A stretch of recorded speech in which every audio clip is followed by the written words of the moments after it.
As you probably know, every property must have an energy performance certificate whenever it is sold or let.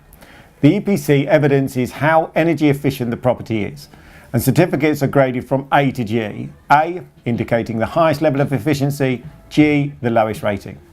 And the EPC legislation changes that become effective in April mean that all rental properties in England and Wales will have to meet a minimum energy efficiency standard. And this has been set at an E rating for all types of domestic and non-domestic properties.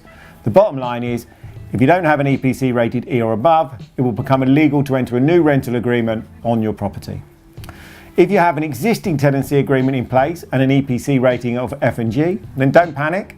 Existing tenancy agreements are not affected by the changes yet. The regulations only apply when granting a new tenancy to a new tenant and a new tenancy to an existing tenant, i.e. an extension or renewal to an existing tenant. However, from the 1st of April 2020, the regulations will apply to all privately rented properties in scope of the regulations. So it's still something to bear in mind. Landlords are required to get a new EPC certification every 10 years, and it's important to know that existing EPCs cannot be adjusted. So if your property is affected by the EPC legislation changes, you need to act now. And there's still time to remedy the situation.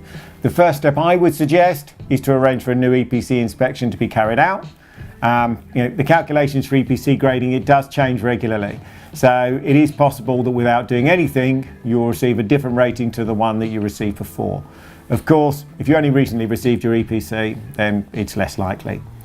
However, every EPC report contains a list of recommended measures for improving your property's energy efficiency performance.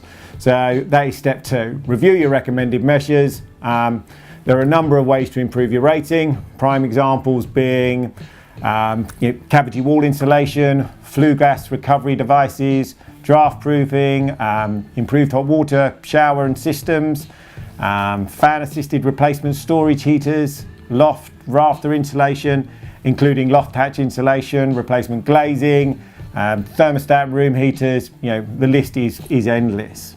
Although at first look all of this sounds like added expense to you, any of these improvements would significantly improve the rental potential of your property.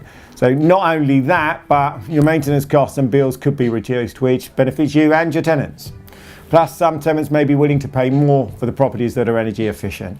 So there are a few properties that are exempt from the rule changes, such as the property being listed or officially protected. So a full list of EPC exemptions can be found on the government websites, but they're only appeal to be a relatively small number of cases. So, I personally can't express how important it is to comply unless this is unless it is an accepted exemption. So landlords could face a penalty up to £5,000 for failing to meet any of the minimum efficiency standards. So make sure you know what your EPC rating is, check it. Any further assistance or help you need, by all means, please give us a call down here at RedDoor, and we'll be more than happy to help.